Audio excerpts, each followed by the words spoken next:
يا أبا عبد الله يا أبا عبد الله. من الشیطان الرجیم بسم اللہ الرحمن الرحیم الحمد للہ الذی لا یبلغ مدحته القائلون ولا يحصي نعماءه العادون ولا يعدي حقه المجتهدون الذي ليس لصفته حد محدود ولا نعت موجود ولا وقت معدود ولا أجل ممدود فترى الخلائق بقدرته ونشر الرياح برحمته. الصلاة والسلام على الرسول المسدد المصطفى العمجد المحمود الأحمد سيدنا ومولانا ومولى الكونين جد الحسن والحسين عاني أبا القاسم محمد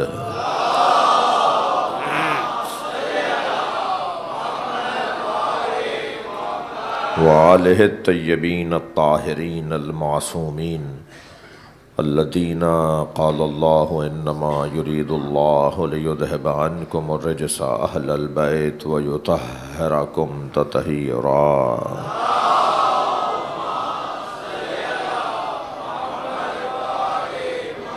ولعنة الله على أعدائهم أجمعين من يوم عداوتهم إلى قيام يوم الدين. أما بعد قال الحكيم في قرآن الكريم بسم الله الرحمن الرحيم ذلك الذي يبشر الله عباده الذين آمنوا وعملوا الصالحات قل لا أسألكم عليه أجرا إلا المودة في القربى ومن يقترف حسنة نزد له فيها حسنة إن الله غفور شكور. صلوات.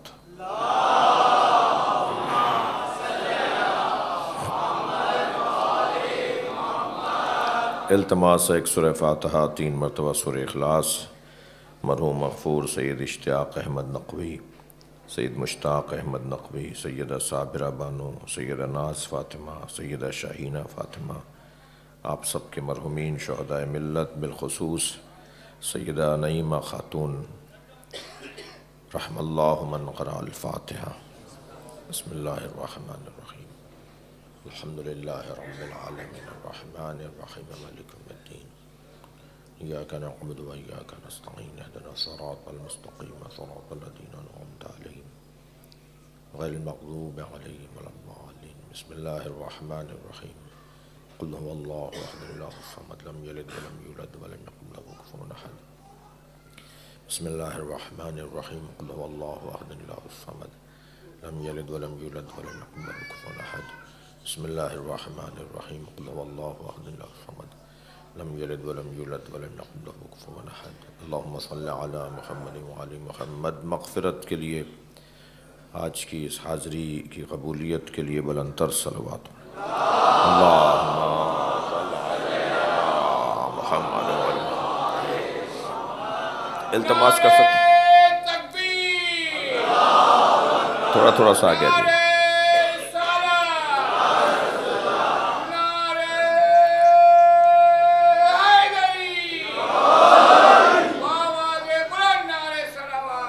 اللہم صل علی محمد وآل محمد. تھوڑی سی اور جگہ بنا لیجئے، باہر فرش بھی ٹھنڈا ہے اور کچھ دیر میں اور ٹھنڈک بڑھ جائے گی، تو جو اندر آنا چاہے ایک صلوات پڑھتے ہوئے کچھ ہے کہ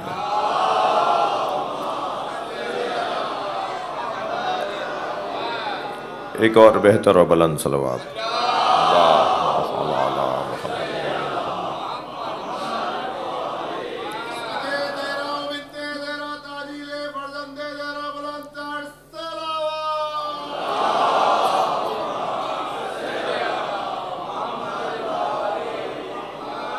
اور بھی بہتر بلند صلوات.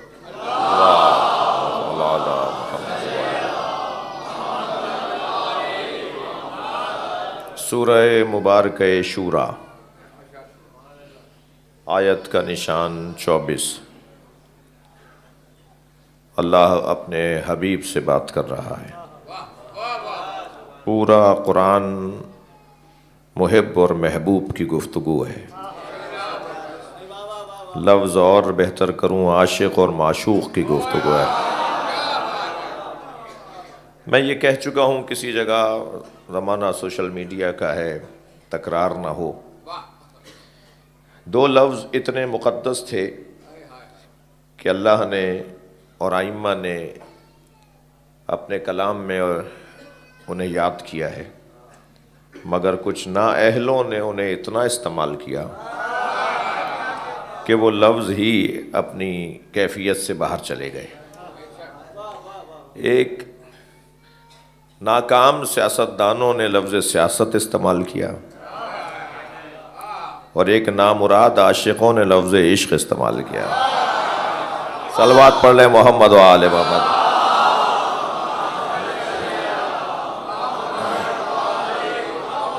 لفظ سیاست بھی انتہائی مبارک اور محترم لفظ ہے جی. ائمہ نے جب ائمہ کو اللہ کی مخلوق کے لیے سیاستدان کہا ہو تو لفظ برا نہیں ہے، لہذا لفظ سے چھڑنا نہیں ہے. مولانا لفظ سیاست کیوں بولا؟ آپ حکمت بولتے ہیں. امام علی نقی کو کوئی سمجھائے گا؟ امام علی نقی نے ائمہ کو مخلوق الہی کا سب سے بڑا سیاستدان کہا ہے. انتم ساست العباد، اہل بیت آپ اللہ کے بندوں میں سب سے بڑے سیاستدان ہو. سیاست کی تعریف جب تک نہیں ہوگی یہ الجھن دور نہیں ہوگی. سیاست کی تعریف ہے مخلوق الہیہ کے امور کی تدبیر. سیاست السیاست یعنی تعریف ایسے کرتے ہیں ہم عربی اپنی علمی کتابوں میں. السیاست تدبیر مخلوق الہیہ، مخلوق الہیہ کے امور کی تدبیر کو سیاست کہتے ہیں. ایسے ہی لفظ عشق، کوئی پوچھے امام حسین سے کہ عشق کا مطلب کیا ہے، اور کامیاب عاشقوں نے جنہوں نے اللہ سے اور اہل بیت سے عشق کیا انہوں نے یہ لفظ چھوڑا نہیں ہے. جنہوں نے عشق مجازی کو عشق سمجھا وہ ناکام عشق کے اوپر عشق سے ہی ہاتھ دھو بیٹھے. وہ عشق ہی کیا عشق جو معشوق کے پا لینے پہ ختم ہو جائے. عشق تو ہے ہی وہ جو معشوق کے پا لینے پہ شروع ہوتا ہو. اور عشق مجازی میں معشوق کے پا لینے پہ عشق تمام، اور عشق حقیقی میں معشوق کے پا لینے پہ عشق شروع ہوتا ہے. بے خطر کود پڑا آتش نمرود میں عشق. تھک رہے ہیں آپ؟ بے خطر کود پڑا آتش نمرود میں عشق، عقل ابھی محو تماشائے لب بام رہی. اور اس وقت میں دیکھ رہا ہوں کہ بعض جگہ جیسے یہ جگہ ہے وہ جگہ ہے، کچھ جگہیں دیکھ رہا ہوں جہاں پہلو بدلنے کی جگہ نہیں ہے. یعنی جو جیسے بیٹھا ہے ایسے ہی بیٹھا رہے گا مجلس میں جی. یعنی بدن تکلیف میں ہے مگر روح کو غذا مل رہی ہے.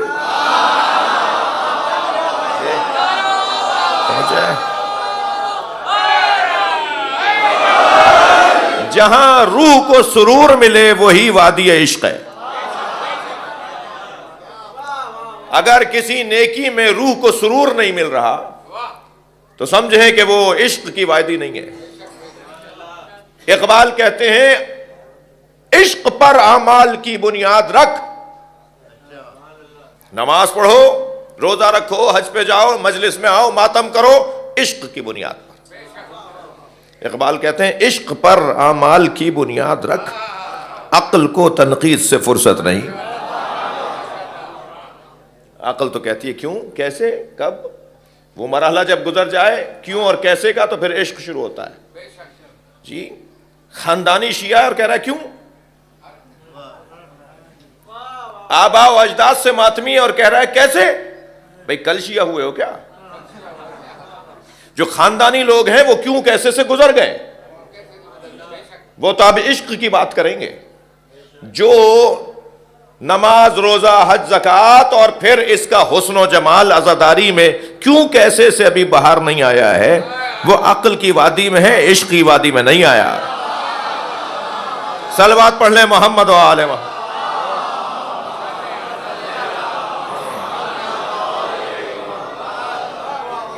عاشق کیوں اور کیسے سے گزر چکا ہوتا ہے. میں ہرگز کیوں اور کیسے کا مخالف نہیں ہو سکتا. سب سے زیادہ کیوں اور کیسے کا جذبہ اللہ نے دیا ہے. سب سے زیادہ کیوں اور کیسے کا حوصلہ قرآن نے دیا ہے. کیوں اور کیسے کی تشویق نبی اور آل نبی نے کی ہے. عقل کی پرورش اور ہے، وادی عشق اور ہے. جو ابھی عقل کی وادیوں سے گزر رہا ہے وہ یقیناً کیوں اور کیسے بولے. ہماری مشکل یہ ہے کہ جب مجلس اعزا، اور وہ بھی ایسی مجلس کے جس کے اندر جی در حسین پہ ملتے ہیں ہر مزاج کے لوگ، وہ ایسی مجلس کے در حسین پہ ملتے ہیں ابھی تو چلے گئے 2 بچے اور یہیں بیٹھے ہوئے تھے، اتنے چھوٹے بھی آئے ہوئے ہیں. در حسین پہ ملتے ہیں ہر مزاج کے لوگ، یہ دوستی کا وسیلہ ہے، دشمنی کا نہیں. صلوات پڑھ لیں محمد و آل محمد.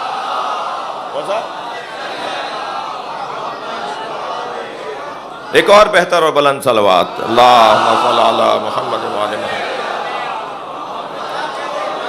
تو اب ہمیں مجلس میں کیوں اور کیسے کے جذبے کو بھی تسکین پہنچانی ہے. جی کیوں اور کیسے کا جو جذبہ ہے وہ الہی ہے، آسمانی ہے، قرآنی ہے، محمدی ہے اور حیدری ہے.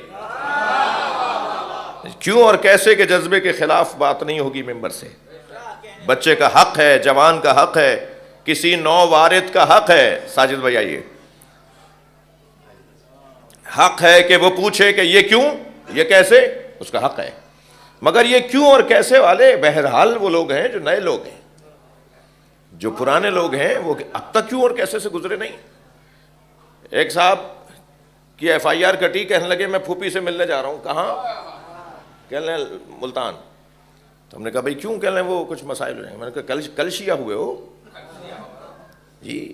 اہل بیت کے رستے میں اگر FIR کٹے تو اسے گلے میں ہار ڈال کر پھرو اور اطمینان سے کہو کہ یہ میرے پاس جو اعزاز ہے یہ اہل بیت کی محبت میں ہے، اور اللہ کا شکر ادا کرو رجسٹرڈ مولائی ہو گئے ہو.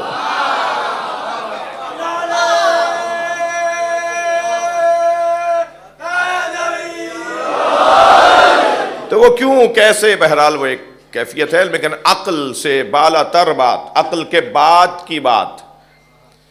میں اور ان بچوں کے تسلی کے لیے، ان جوانوں کے تسلی کے لیے، ممکن ہے کوئی کہے نہیں مولانا اب تک کچھ خلیش سی ہے، کوئی بال برابر بات روشن نہیں ہے، تو ان کے لیے کہہ دوں جو یہاں سے سوچتا ہے وہ عقل والا ہے، جو یہاں سے سوچتا ہے وہ عشق والا ہے.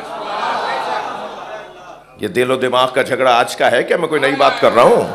صلوات پڑھ لیں محمد و آل محمد.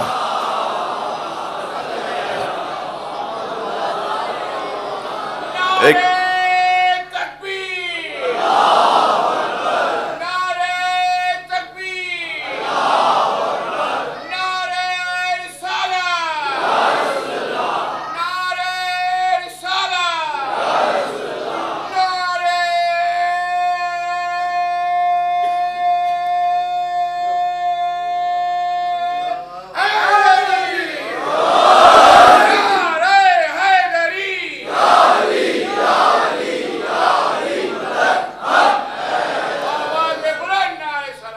اللہم صل علی محمد و آل محمد. بھائی میں نعروں کو تو روکوں گا نہیں، اس لیے کہ عقیدتوں کا مسئلہ ہے. نعرے تو اہل بیت کے اور عزاداری کے دشمن رکواتے ہیں، ہم نعرے نہیں رکواتے، مگر ہم 1.5 گھنٹہ پڑھتے ہیں. پھر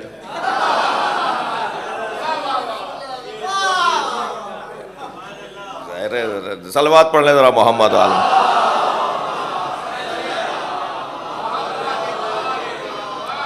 بھئی اس سے بہتر بلند صلوات. ماشاءاللہ. عباس بھائی نے بہت عرصے سے حکم دیا ہوا ہے، کئی دفعہ کہتے ہیں، مگر میں حاضر نہیں ہو پایا. بہت عرصے بعد عزاخانے میں حاضری ہے. اس عزاخانے میں آصف بھائی کی والدہ کی مغفرت کی مجلس ہے، اور بہت اس ادارے کا بڑا کام ہے، اس ادارے کے ذمہ داروں کا بڑا کام ہے، اور اچھا لگ رہا ہے کہ مجلس میں یہ بچے بھی آئے ہوئے ہیں. مجھے امید ہے کہ یہ اسی علاقے کے بچے ہیں، تو امید ہے مجھے کہ یہاں جو روزانہ مدرسہ لگتا ہے یہ اس میں بھی آتے ہوں گے. جی آتے ہیں؟ آپ تصدیق کر رہے ہیں؟ کل حاضری ہوگی. تو میری گزارش ہے جو یہ مدرسہ لگتا ہے، آپ سب سے بڑوں سے گزارش ہے کہ اپنے بچوں کو یہاں کے جو شام میں مدرسہ لگتا ہے، شام میں ہی عباس بھائی، ہاں تو اس میں ضرور اپنے بچوں کا ایڈمیشن کروائیں. یہ قرآن و دینیات ہماری بنیاد ہے. اگر قرآن بنیادی باتیں، وہ بہت چھوٹے چھوٹے قاعدے تو ہیں، کوئی مشکل بات بھی نہیں ہے، لیکن وہ بنیاد اگر ان بچوں کی، جی خشت اول چون احد معمار کج تا سریا می رود دیوار کج، تو وہ پہلی اینٹ ان کی ٹھیک رکھ دیں، عمارت خود ٹھیک ہو جائے گی. تو آپ سے گزارش ہے کہ مدرسے کا خیال رکھیے گا. ایک صلوات اور ہدیہ کریں نبی اللہ. بات آگے بڑھے. عاشق اور معشوق کی گفتگو ہے بھائی پورا قرآن. عاشق جب معشوق سے بات کرتا ہے تو ایسے ہی بات کرتا ہے کہ وہی سمجھے، مگر کیا کریں کہ یہاں معشوق کے کلمہ پڑھنے والوں کی تعداد بڑھنی تھی، تو اللہ نے کہا کہ میرے حبیب یہ قرآن انہیں بھی سمجھا دو، ورنہ جو تم سے بات کرنے کی تھی وہ میں نے الف لام میم میں کر دی ہے، الف لام را میں کر دی ہے. کاف ہا یا عین سات تم جانو اور میں جانوں کہ میں کیا بول رہا ہوں. آج تک مترجمین اور مفسرین ترجمہ نہیں کر پائے تو تفسیر کیا کریں گے؟ وہ نبی کی اور اللہ کی گفتگو ہے جو اللہ جانے اور سرکار جانے.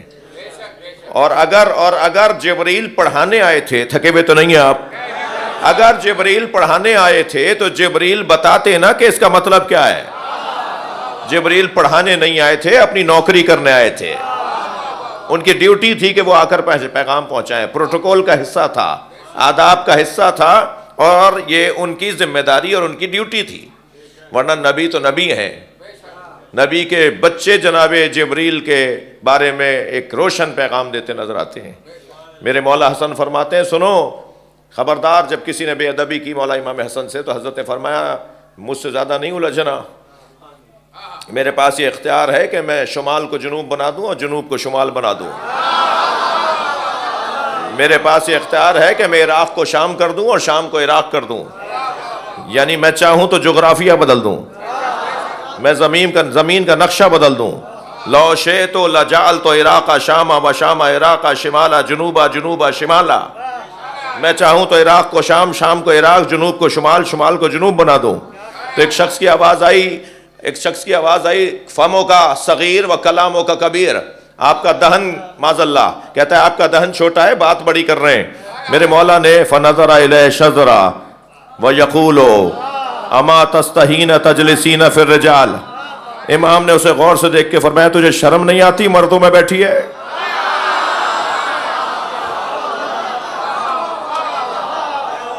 اب یہ منظر جب بنا، اچھا میں تو یہاں مولا سے ہاتھ جوڑ کر کہوں گا مولا بے ادبی تو اس نے کی تھی تو اس کو آپ نے سزا دے دی، مگر روایت تو آگے بڑھتی ہے. جب وہ مردوں میں سے اٹھ کے جانے لگی تو امام نے آواز دے کر کہا کہ تیری زوجہ اب تیرا شوہر ہو گئی ہے. تو میں مولا سے ہاتھ جوڑ کے کہوں گا مولا بے ادبی تو اس نے کی تھی، اس کی بیوی کا کیا قصور ہے؟ کیوں اور کیسے کے جذبے کو ابھار رہا ہوں. مولا بے ادبی تو اس نے کی تھی، اس کی زوجہ کا کیا قصور ہے؟ تو عجب نہیں مولا کا جواب آئے، اور جواب اس طرح کے سوال پر یہ آ چکا ہے پہلے ائمہ کے. جواب یہ ہے کہ جو غلط صحبت میں رہتا ہے نقصان اس تک بھی پہنچتا ہے. تم ایسے کے ساتھ رہ کیوں رہی تھیں جو اہل بیت کی توہین کرنے والا ہے؟ اور وہ تو صاحب چلا گیا ادھر، معاشرے پورے جلسے کے اندر ایک ماحول بدلنے لگا، اور کسی نے کہا جی بس اجازت دیجیے. حضرت نے فرمایا ابھی تو میں اب بات کروں گا میں. پھر حضرت نے خطبے کا رنگ بدلا، اور وہ جو رنگ بدلے ہوئے خطبے کے اندر آپ نے اپنے بابا کی طرح شقیہ کا انداز اپنایا. اس انداز کو اپناتے ہوئے فرمایا سنو العرش و سریری، عرش میرے آرام کی جگہ ہے. العرش و سریری و احمد و ضمیری، احمد مصطفیٰ میرا ضمیر ہے. وہ علی و امیری، اور میرے بابا علی میرا امیر ہے. والحسین و وزیری، اور حسین میرا وزیر ہے. وہ جبریل و فقیری،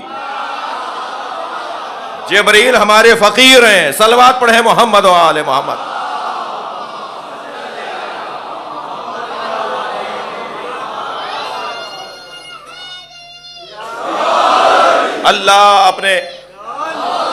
اللہ اپنے حبیب سے بات کر رہا ہے. ذالک الذی یبشر اللہ عبادہ الذین آمنوا، یہ وہی عظیم بشارت ہے جو اللہ نے اپنے ان بندوں کو عطا کی ہے الذین آمنوا وعملوا الصالحات، جو صاحبان ایمان بھی ہیں اور صاحبان کردار بھی ہیں. حق ہے صاحبان ایمان کا اور صاحبان کردار کا کہ اللہ انہیں بشارت عطا کرے. جن کو اللہ نے ایمان اور عمل کی دولت سے مالا مال کیا ہے، انہیں آزمائشوں میں بھی مبتلا کیا ہے. جو پریشانیوں میں مبتلا رہیں تو پھر ان کو بشارت اللہ ہی کی طرف سے آئے گی. یہ وہی عظیم بشارت ہے جو ان لوگوں کے لیے ہے جو با ایمان بھی ہیں، با کردار بھی ہیں. یہ کہہ کر کہا قل، میرے حبیب کہہ دیجئے، لا اسألکم علیہ اجرا الا المودۃ فی القربى. یہ جو پیغام ہے نا، یہ ہے وہ اللہ کی عظیم بشارت. اے میرے حبیب ان سے کہہ دیجئے کہ میں تم سے کچھ نہیں مانگ رہا سوائے اس کے کہ جو اب ترجمہ ہے میں وہی کروں گا، میں سوائے اس کے کہ میرے قربا سے، میرے قرابت داروں سے اظہار محبت کرو. یہ وہ ترجمہ جو سب نے کیا ہے. جی اللہ کہہ رہا ہے کہ اللہ کی بشارت ہے، حبیب تم پہنچا دو. یہی تو وہ سمجھانا چاہ رہا ہے. علم میرا ہے، ملے گا ان کے ذریعے. رزق میرا ہے، آئے گا ان کے ذریعے. قدرت میری ہے، ظاہر یہاں سے ہوگی. اسی طرح بشارت میری ہے، ملے گی مصطفیٰ کے ذریعے. اور دیکھ لینا کہ لعنت میری ہے، مباہلے میں آئے گی ان کے ذریعے. اللہ کی چیزیں جن کے ذریعے سے آئیں اسی کو تو وسیلہ کہا جاتا ہے. عقیدہ توسل کے لیے لفظ وسیلہ ہی ڈھونڈتے ہو، وہ بھی ہے قرآن میں، لیکن ضروری تو نہیں ہے کہ لفظ وسیلہ ملے تو ہم وسیلے کو مانیں. یہ ساری آیات جس میں اللہ نے نبی کے ذریعے سے امت کو سمجھایا ہے اور امت کو کہا ہے میرے نبی سے سمجھو، اور وسیلہ کیسے کہتے ہیں؟ عقیدہ توسل اسی کو تو کہتے ہیں کہ بار بار اللہ پیغام دے رہا ہے کہ میرے مصطفیٰ کے ذریعے لو. وہ چاہتا تو سورہ کو نازل کر دیتا ہو اللہ احد سے، ہو اللہ احد اللہ الصمد لم یلد ولم یولد، وہ یہاں سے شروع کر دیتا. مگر اس نے کہا قل ہو اللہ احد، تم کہو وہ اللہ احد ہے. یعنی اللہ بھی اللہ منوانا چاہتا ہے مگر مصطفیٰ کے ذریعے. صلوات پڑھ لیں محمد و آل محمد.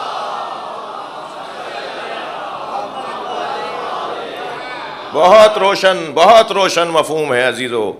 پہنچا دیجئے میرے حبیب، کہہ دیجئے ان سے لا اسألکم علیہ اجرا الا المودۃ فی القربى.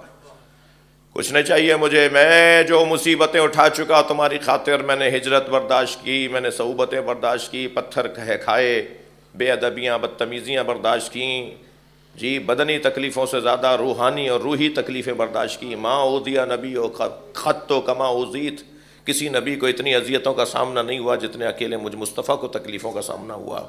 وہ نبی جس نے ہماری خاطر، امت کی خاطر اتنا کچھ برداشت کیا، وہ یہ فرما رہے ہیں کہ مجھے کچھ نہیں چاہیے مگر یہ کہ مجھے ایک صلوات پڑھیں محمد والا.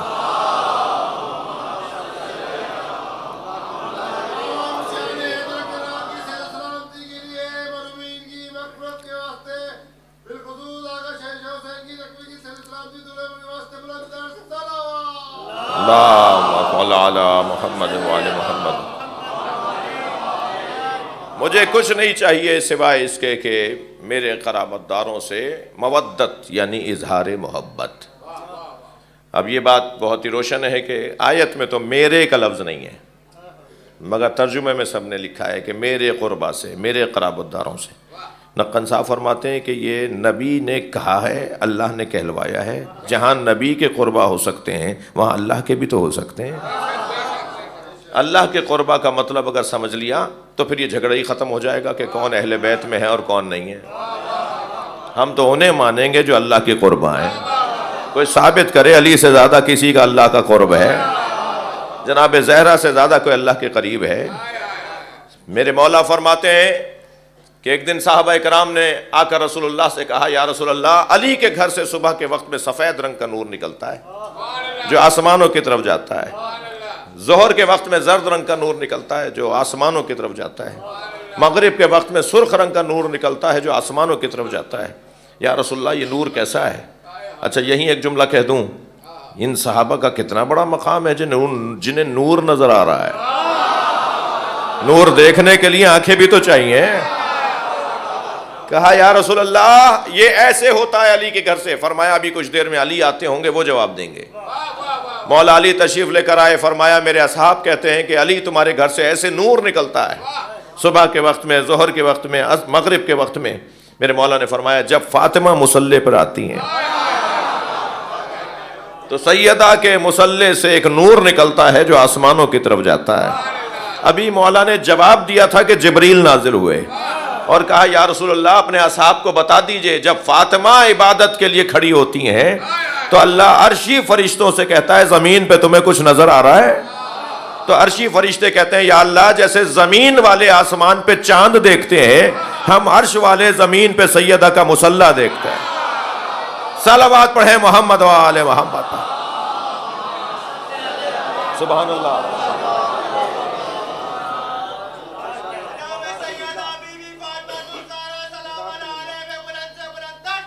اللہم صل علی محمد و آل محمد۔ عزیزو میرا مقدمہ اور تمہید مکمل ہوئی۔ قربہ سے اظہار محبت جسے مودت کہتے ہیں، اس وقت مودت ہو رہی ہے۔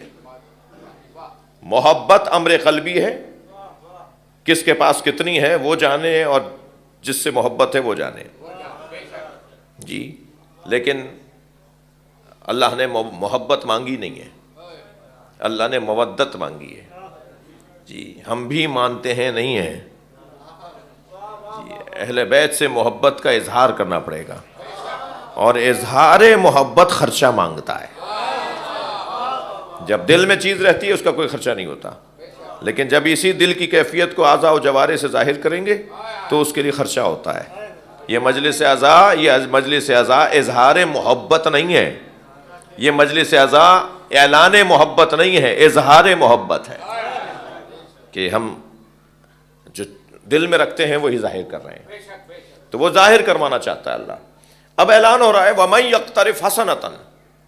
اب دیکھیے نا آیت جو اللہ کا اسلوب بیان ہے، اللہ کا جو طریقہ ہے بات کرنے کا، ایک جانب ہو رہا ہے ذَلِكَ الَّذِي يُبَشِّرُ اللَّهُ عِبَادَهُ الَّذِينَ آمَنُوا وَعَمِلُوا الصَّالِحَاتِ، اس کے ساتھ قُلْ لَا أَسْأَلُكُمْ عَلَيْهِ أَجْرًا إِلَّا الْمَوَدَّةَ فِي الْقُرْبَى کا کیا تعلق؟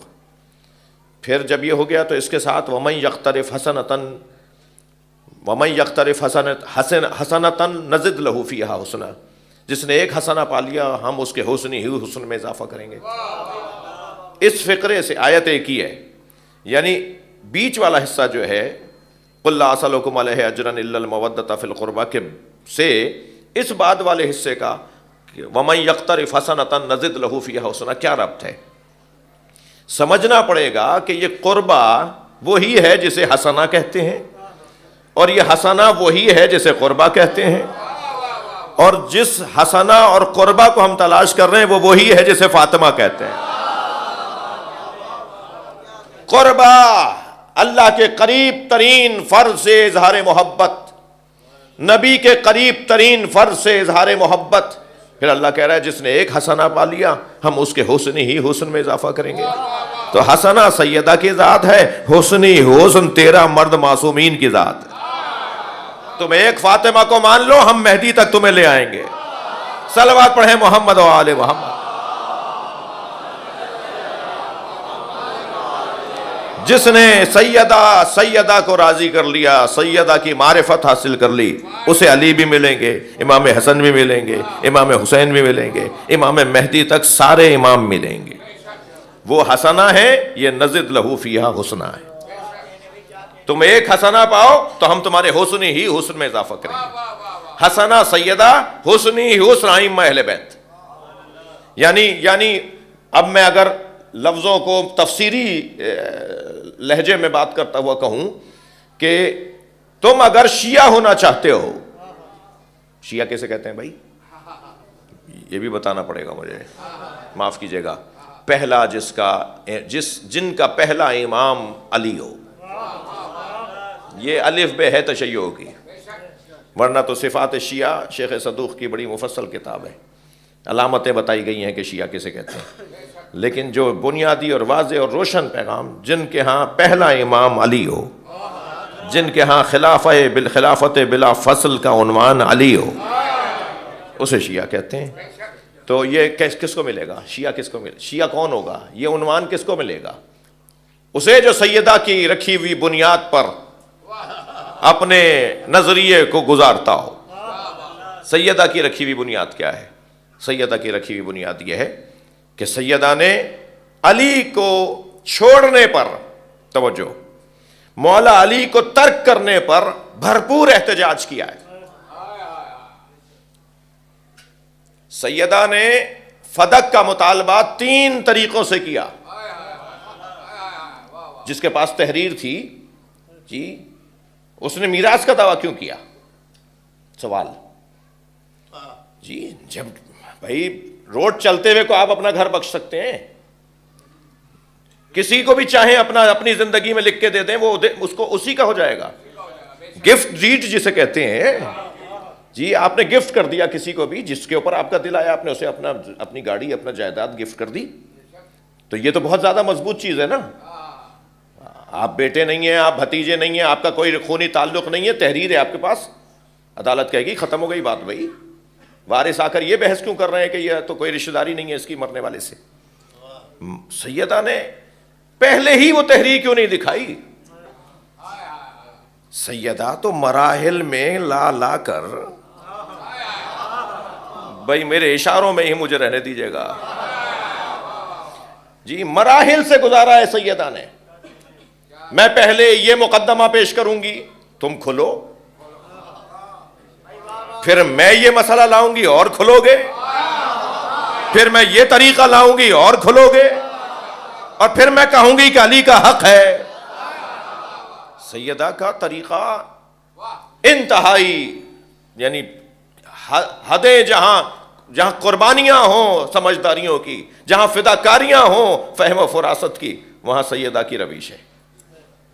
جی، پہلے ایک اور انداز اپنایا، پھر اس میں وہ سامنے آ گیا مسئلہ، پھر ایک اور انداز اپنایا، اس میں بھی سامنے آ گیا، خوب کھول کر پکی بنیاد رکھی ہے سیدہ نے۔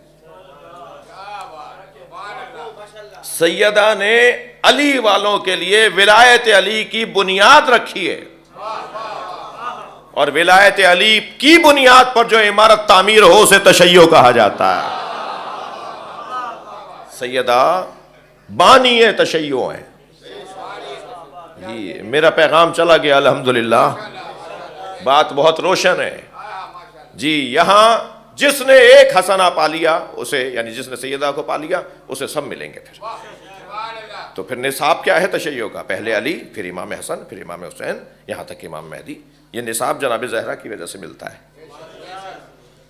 جی عزیزو، بڑی اللہ نے اس ذات کو عظمت عطا کی ہے۔ میری اور آپ کی تو بساط نہیں ہے، توانائی نہیں ہے کہ ہم اس کو درک کر سکیں۔ جی، نبی دیکھ رہے ہیں معراج پر اونٹوں کی قطار ہے، پہلا اونٹ کہاں تک جا چکا نظر نہیں آ رہا، آخری کہاں ہے نظر نہیں آ رہا، ان گنت اونٹوں کی قطار۔ فرمایا جبریل یہ اونٹ کیسے ہیں، ان پہ کیا لدھا ہوا ہے؟ سامان لدھا ہوا ہے اونٹوں پر، ان گنت اونٹوں کی قطار جس پہ مال لدھا ہوا ہے۔ جبریل یہ اونٹ کس کے ہیں، ان پہ کیسا مال لدھا ہوا ہے، یہ کہاں جا رہے ہیں؟ یہ سوال سرکار اس لیے فرما رہے ہیں تاکہ حدیث بنے، روایت بنے اور آج یہاں بیان ہو۔ جبریل کو بتائیں گے نہیں، کہ جبریل بتائیں گے نہیں نبی کو کہ کیا ہے، نبی کو پتا ہے، یہ جبریل کی ذمہ داری ہے کہ وہ بتائیں۔ بہت سارے افسران یہاں بیٹھے ہوں گے، آپ جب اپنے اداروں میں وزٹ پہ جاتے ہیں تو آپ کو سب پتا ہوتا ہے کہ یہاں کیا ہو رہا ہے، مگر ذمہ داری ہے کسی کی کہ بتائے کہ کیا ہو رہا ہے۔ جی، ایسے ہی جبریل بتا رہے ہیں کہ کیا ہو رہا ہے۔ سرکار نے فرمایا یہ اونٹ کیسے ہیں، ان پہ مال کیسا ہے؟ تو جبریل امین نے ایک مرتبہ اونٹوں کو غور سے دیکھ کے فرمایا یا رسول اللہ، اللہ نے آپ کی فاطمہ کا جہیز بنایا ہے، یہ سارا جو ان پہ لدا ہوا ہے مال، جو سامان لدا ہوا ہے، جو چیزیں اس میں بندھی ہوئی ہیں، یہ آپ کی فاطمہ کا اللہ نے جہیز بنایا ہے۔ فرمایا جبریل ایک اونٹ بٹھاؤ، میں دیکھنا چاہتا ہوں میری فاطمہ کا جہیز اللہ نے کیا طے کیا ہے۔ تھک رہے ہیں آپ میری باتوں سے۔ ایک اونٹ رکایا، بٹھایا گیا، سامان اتروایا گیا۔ جب اس کا سامان کھولا گیا تو اس میں سے 1000 کتابیں نکلی اور ہر کتاب میں علی کے 1000 فضائل لکھے ہوئے تھے۔ اللہ نے سیدہ کا جہیز علی کے فضائل قرار دیا ہے۔ صلوات پڑھیں محمد و آل محمد۔ سبحان اللہ، سبحان اللہ، صلوات سیدہ کی ذات پر۔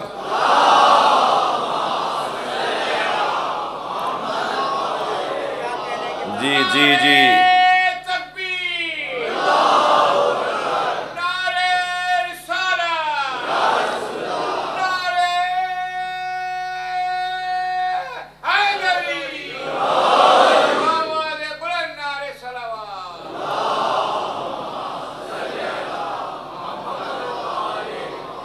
توجہ کر لیا آپ نے جی۔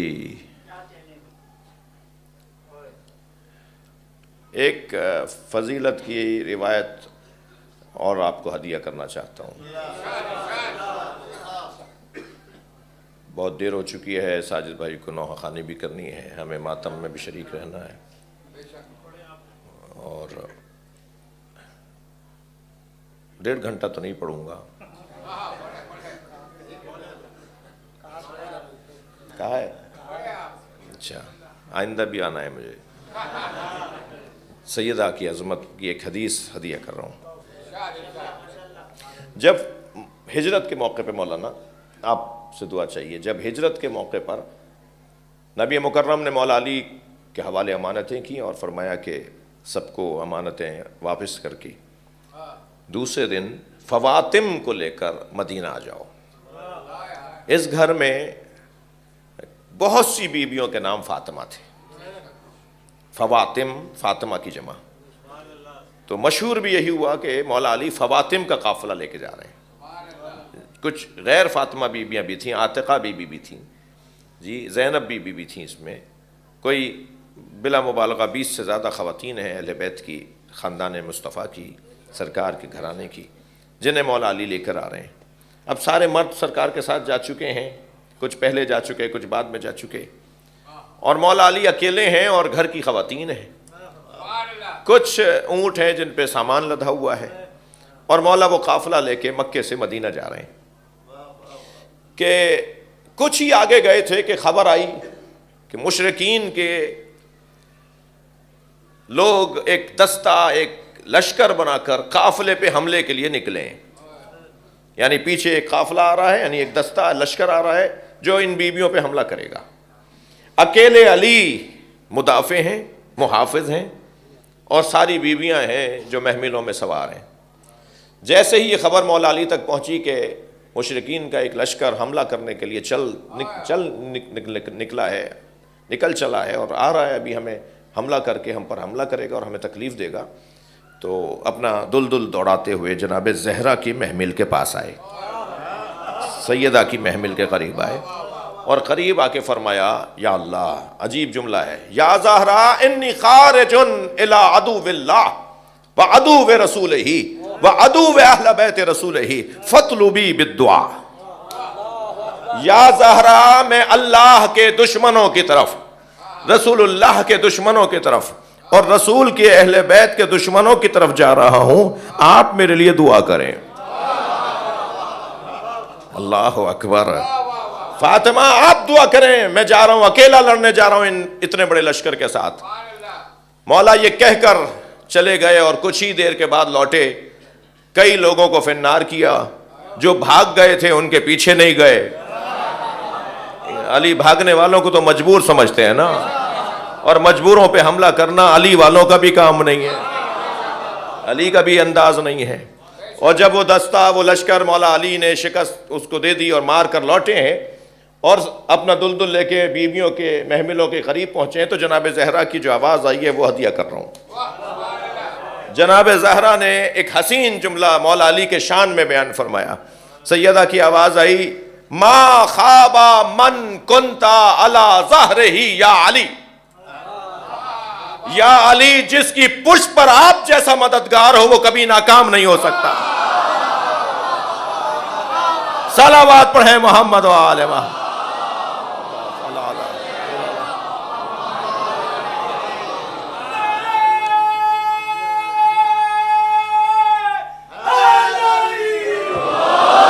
وہ کبھی ناکام نہیں ہو سکتا جس کی پشت پناہی کے لیے علی ہو۔ عزیزو، علی تو مدینے میں بھی تھے، دروازہ جلا، پہلو شکستہ ہوا، وہ عزیمت تھی، یہ رخصت ہے۔ وہ جو مکے سے مدینے جاتے ہوئے اظہار قدرت ہے، وہ عظمت کا بیان تھا، عظیمت تھی، رخصت تھی۔ اور وہ جو اپنی آنکھوں کے سامنے سب کچھ دیکھا، یہ رخصت ہے۔ وہ جلال تھا، یہ جمال ہے۔ وہ اظہار قدرت تھی، یہ صبر ہے۔ کربلا کے میدان میں جب پسر سعد کی آواز مولا حسین تک اور مولا حسین کی آواز پسر سعد تک نہیں جا رہی تھی، شور، لوگوں کے بات کرنے کی آوازیں، جانوروں کے، گھوڑوں کے بولنے ہنہنانے کی آوازیں، جانوروں کے پیروں میں جو پازیبیں بندھی ہوئی تھی، گلے میں گھنٹیاں بندھی ہوئی تھیں، ان کی آوازیں کربلا کے میدان میں گونج رہی تھیں۔ امام نے آواز دے کر کہا، پسر سعد، لوگوں کو خاموش کرواؤ، تمہاری آواز مجھ تک اور میری تم تک آواز نہیں جا رہی۔ اس نے آواز دے کر کہا، سب کو خاموش کرواؤ، میں حسین ابن علی سے بات کر رہا ہوں۔ سب خاموش ہو گئے، مگر جانوروں کی آوازیں بند نہیں ہوئیں۔ تو امام نے کہا، خاموشی نہیں ہوئی، کہنے لگا، یہ جانوروں کی آوازیں ہیں، میرا اختیار انسانوں پر ہے، یہ جانور ہیں۔ امام نے اپنے دستے مبارک کو فضا میں بلند کیا، حسین مولا کا ہاتھ جیسی فضا میں بلند ہوا، کربلا کے میدان میں سناٹا طاری ہو گیا۔ جس جانور نے جہاں پیر اٹھایا ہوا تھا وہیں رکا رہ گیا، جو گھنٹی بجتی ہوئی جھومتی ہوئی کہیں گئی تھی وہ وہیں رک گئی، سناٹا طاری ہو گیا۔ رونا اس کا ہے کہ جس حسین نے اشارہ کیا تو جانور خاموش ہو گئے، وہ گھوڑے حسین کے بدن پہ دوڑے کیسے؟ یہ تضاد نہیں ہے، یہ تضاد نہیں ہے کہ وہاں مولا علی بیویوں پہ حملہ کرنے والوں سے جا کے مقابلہ کر رہے ہیں، اور یہاں علی دیکھ رہے ہیں کہ دروازہ جل رہا ہے۔ وہ فضیلتوں کا باب تھا، یہ مصیبتوں کا باب ہے۔ وہ عظمتوں کا باب تھا، یہ رخصتوں کا باب ہے۔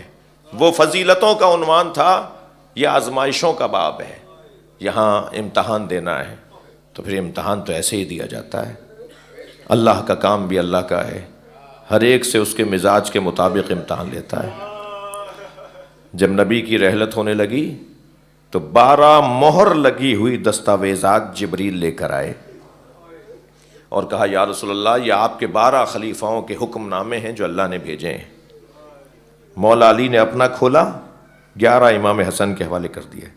امام حسن نے اپنا کھولا، باقی امام حسین کے حوالے کر دیے۔ امام حسین نے اپنی دستاویز کھولی، باقی امام سجاد کے حوالے۔ ہر امام اپنی اپنی دستاویز کھول کھول کر اپنی امامت کے امور کو مکمل کرتا رہا۔ یہ حکم الہی کے مطابق امامت لے کے چلے۔ جی، جب وہ دستاویزات نبی مولا علی کے حوالے کر رہے تھے تو فرمایا، جبریل نے کہا ہے کہ اللہ نے، جبریل میرے پاس بیٹھے ہیں اور جبریل کہتے ہیں اللہ نے علی کو سلام بھیجا ہے۔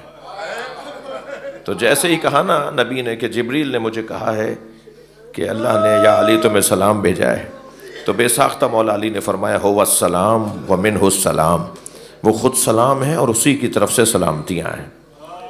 فرمایا، علی، اللہ نے تمہیں پیغام بھیجا ہے کہ تمہارے مزاج میں غیرت مندی بہت ہے، علی میرے بعد تمہاری زوجہ پہ ہاتھ اٹھایا جائے گا، تم تلوار نہیں اٹھاؤ گے، مجھ سے عہد کرو کہ تم تلوار نہیں اٹھاؤ گے۔ مولا علی کے ہاتھ میں مولا نبی کا ہاتھ تھا، مولا نبی نے مولا علی کا ہاتھ پکڑا ہوا تھا، مجھ سے عہد کرو کہ میرے بعد تلوار نہیں اٹھاؤ گے۔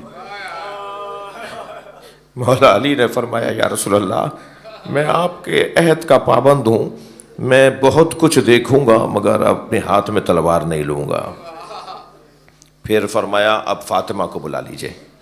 جب جناب زہرا آ کر بیٹھی تو نبی نے فرمایا فاطمہ جبریل اللہ کی طرف سے تمہارے لیے پیغام لائے ہیں، اللہ نے تمہیں سلام بھیجا ہے۔ بی بی نے بھی وہی جملہ تکرار فرمایا ہو السلام ومنہ السلام، اسی کی طرف سے سلامتیاں ہیں، وہ خود سلام ہے۔ کہا فاطمہ اللہ نے پیغام یہ بھیجا ہے کہ تمہارے مزاج میں مانگنا نہیں ہے، تم کبھی کسی سے کچھ نہیں مانگتی مگر بھرے دربار میں فدق مانگنا ہو۔ یہ جناب زہرا کا امتحان ہے۔ مولا علی کے مزاج میں غیرت مندی بہت تھی۔ ایک یہودی عورت کو بازار میں پٹتے ہوئے دیکھا تھا، 3 دن تک علی نے کھانا نہیں کھایا۔ جب کھانا آتا تھا نا فرماتے تھے میں نے ایک عورت کو پٹتے ہوئے دیکھا ہے۔ جو علی اجنبی عورت کو پٹتے ہوئے دیکھے اور اس سے کھانا نہ کھایا جائے، اس نے کیسے دیکھا ہوگا دروازے کا گرنا، بازوؤں کا ورم، پسلی کا ٹوٹ جانا۔ جناب زہرا کے مزاج میں مانگنا نہیں تھا، بابا سے کچھ نہیں مانگا، شوہر سے کبھی کچھ نہیں مانگا، مگر بھرے دربار میں فدق مانگنے گئی ہیں۔ اور جب جناب زہرا گئی ہیں نا فدق مانگنے تو اپنے بابا کی چال میں چل کر گئی ہیں۔ یعنی اس دن سب کہتے ہیں کہ سیدہ ایسے آ رہی تھیں جیسے نبی آ رہے ہوں، اور جب آئی ہیں مسجد کے اندر تو 1-2 لوگ نہیں تھے، سیدہ مسجد بھری مسجد میں آئی ہیں، مگر رونے والوں کوئی زہرا کے استقبال میں کھڑا نہیں ہوا۔ جس کی تعظیم نبی کرتے تھے کھڑے ہو کر، کسی نے سیدہ کی تعظیم نہیں کی، اور سیدہ اپنا مقدمہ پیش کرتی رہ گئی، اور آواز دی گئی کہ تمہارے پاس کوئی گواہی ہے؟ مجھے نہیں معلوم اس مجلس میں سندھی اور سرائکی زبان لوگ کتنے بیٹھے ہیں۔ سندھیوں اور سرائکیوں میں جناب زہرا کا نام نہیں لیتے، کہتے ہیں سچی سین، سچی بی بی۔ جی جس کا لقب ہی سچی بی بی ہو اس سے کہا گیا گواہیاں لے کر آؤ۔ میری بی بی فرماتی ہیں اجرکم اللہ، میری بی بی فرماتی ہیں علی افسوس اس پر نہیں ہے کہ کوئی میرے لیے کھڑا نہیں ہوا، افسوس اس لیے ہے مجھے بھرے دربار میں جھٹلایا گیا، مجھے کہا گیا یہ بات آپ صحیح نہیں کر رہی ہیں، یہ الفاظ تو میرے ہیں، جو بی بی کے لیے کہے گئے ہیں وہ الفاظ بڑے سخت ہیں۔ جناب زہرا نے اجرکم اللہ، جناب زہرا نے اپنے بابا کی تحریر دے دی، تحریر پڑھی گئی، آواز دی گئی کہ لکھ دو فاطمہ کے پاس بابا کی تحریر ہے، لکھ دو جو کچھ ہے وہ فاطمہ کا ہے۔ تو ایک اور وہاں موجود تھے، وہ کھڑے ہوئے اور انہوں نے بی بی کے ہاتھ سے تحریر لی اور اس کے ٹکڑے ٹکڑے کر ڈالے۔ عزادارو بعض اوقات کسی کو بوڑھا ہوتے ہوئے آپ دیکھیں نا تو اس سے پوچھ لیجئے گا کہ تم پہ کیا گزر رہی ہے۔ بعض اوقات لمحوں میں لوگ بوڑھے ہو جاتے ہیں۔ سندھ میں، اندرون سندھ میں لاڑکانہ کے ایک خطیب تھے عبدالحمید چانڈیو صاحب، ہمارے والد نے اور بہت سے لوگوں نے انہوں سنا ہے۔ عبدالحمید چانڈیو جب یہ مصائب پڑھتے تھے نا تو جیب سے کاغذ نکالتے تھے، اس کے ٹکڑے ٹکڑے کرتے تھے، ممبر سے نیچے پھینک دیتے تھے، پھر لوگوں سے کہتے تھے کچھ دیر بیٹھے رہو، اتر کے جاتے تھے، ٹکڑے بین کر لا کر ممبر پہ بیٹھتے تھے اور کہتے تھے بتاؤ کتنی دیر لگی۔ روتے ہوئے مجمع سے کہتے تھے بتاؤ کتنی دیر لگی، تو مجمع کہتا تھا چند لمحے لگے ہیں، تو وہ کہتے تھے جنہیں تم چند لمحے کہہ رہے ہو فاطمہ بوڑھی ہو گئی تھی۔ اجرکم اللہ، اجرکم اللہ۔ سیدہ بابا کے ہاتھ کی تحریر کے ٹکڑے اٹھانے میں اجرکم اللہ۔ عزادارو کیا گزری ہے زہرا کی بچی کے ساتھ، 43 کتابیں میں نے دکھائی ہیں کھول کھول کر۔ اتفاق سے وہ گاڑی میں بھی میرے ساتھ 1-2 نسخے اس کے رہتے ہیں کہ کہیں ذکر کروں اور کوئی پوچھ لے اور کہہ جی ہمیں دکھائیے تو ہم اسے دکھا دیں۔ 43 اپنے بھائیوں کی کتابیں دکھائی ہیں جس میں یہ سب کچھ لکھا ہوا ہے جو میں بتا رہا ہوں، اس سے زیادہ لکھا ہوا ہے جو میں بتا رہا ہوں۔ لہٰذا یہ بولنا کہ ایسا کچھ نہیں ہوا، یہ وقت گزر گیا، وہ دور گزر گیا کہ ایسا نہیں ہوا والی بات سنی جائے گی۔ جو کچھ ہوا وہ ہم بیان نہیں کر پاتے۔ ایک ڈاکٹر دوست مجھ سے کہنے لگے، میرے ایک ڈاکٹر دوست کہنے لگے مولانا میری زوجہ کے ساتھ شدید اختلاف چل رہا تھا، تکرار ہو رہی تھی، میری زوجہ نے پھر ایک بات کر دی اور میں نے غصے میں انہیں تماچا مار دیا۔ 3 دن کے بعد مجھے احساس ہوا کہ مجھے بیوی کو مارنا نہیں چاہیے تھا۔ کہتے ہیں میں نے اپنی بیوی سے معافی مانگی، مجھے معاف کر دو، میں نے تمہیں مارا۔ تو میری بیوی مجھ سے کہنے لگی آئندہ کبھی ایسا ہو غصے پہ قابو نہ پا رہے ہوں تو اتنا ضرور خیال کیجیے گا ہمارے بچوں کے سامنے نہ ماریے گا۔ جب آپ مار رہے تھے ہماری بیٹی دیکھ رہی تھی اور وہ 3 دن سے بخار میں ہے اور بس ایک ہی جملہ کہتی ہے اماں آپ کو بابا نے مارا، اماں آپ کو بابا نے مارا۔ میں رونے والے مجمع سے سوال کرتا ہوں جب جناب زہرا پہ ہاتھ اٹھ رہا تھا، جلتا ہوا دروازہ گر رہا تھا، اس وقت حسنین کہاں تھے؟ جناب زینب کہاں تھیں؟ اجرکم اللہ۔ سنیں گے عزیزارو، امام حسن مدینے کی ایک گلی سے نہیں گزرتے تھے، وہ گلی آتی تھی رستہ بدل دیتے تھے۔ ایک چاہنے والے نے پوچھا مولا میں نے محسوس کیا آپ اس گلی میں نہیں آتے۔ فرمانے لگے میں کم سن تھا، اپنی ماں کے ساتھ آ رہا تھا، ایک شخص نے میری ماں زہرا پہ ہاتھ اٹھایا تھا، جب گزرتا ہوں مجھے وہ منظر یاد آ جاتا ہے۔ اجرکم اللہ۔ مجلس ہو گئی عزیزارو، میرے حصے کا بیان مکمل ہو گیا، صرف ایک منزل اور لے لیجئے، صرف ایک منزل اور لے لیجئے۔ یہ جو بی بی نے وصیت فرمائی نا کہ میرے جنازے میں کوئی شریک نہ ہو، مولا علی نے بچوں کو کیسے سنبھالا ہوگا؟ چھوٹا بچہ جب رونے پر آتا ہے، جب روتا ہے تو اس کو سنبھالنا مشکل ہو جاتا ہے۔ فرمایا حسن و حسین تمہاری ماں کی وصیت ہے کہ کوئی جنازے میں نہ آئے، اور تمہارے رونے کی آوازیں اگر بلند ہو گئیں تو اہل محلہ کو معلوم ہو جائے گا۔ تو میں نے آیت اللہ فاطمیہ سے یہ جملے سنے حرم حضرت معصومہ میں، وہ فرما رہے تھے حسنین نے اور بی بی زینب نے اپنی آستینوں کو دانتوں میں دبایا ہوا تھا اور مسلسل گھٹ گھٹ کے رو رہے تھے، اور جب ماں کے جنازے پر آئے ہیں تو اس وقت بچوں کی چیخیں بلند ہو گئیں۔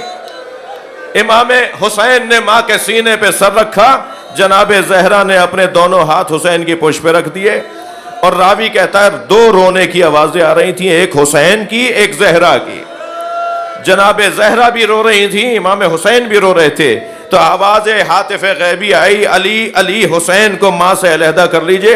اس منظر کو دیکھ کر عرشی فرشتوں میں کوہرام بپا ہے۔ اب میں رونے والوں سے ایک سوال کر کے مجلس مکمل کر رہا ہوں، کس چاو سے، کس لاٹ سے، کس پیار سے امام حسین کو ماں کے جنازے سے مولا علی نے علیحدہ کیا ہوگا؟ پیشانی کا بوسہ دیا ہوگا، سر پہ ہاتھ رکھا ہوگا، پیار کر کر کے ماں کا جنازہ چھڑوایا ہوگا۔ سلام ہو سکینہ بنت الحسین پر، بابا کے لاشے سے اٹھائی جا رہی ہیں، تازیانہ مارا جا رہا ہے، مڑ مڑ کر دیکھتی رہی، بابا الوداع، الا لعنت اللہ علی قوم الظالمین، فسيعلم الذين ظلموا أي منقلب ينقلبون۔ یا اللہ ان آوازوں پہ رحمت نازل فرما، مرحومین کی مغفرت فرما، امام زمانہ کے ظہور میں تعجیل فرما، یا حسین یا زہرا یا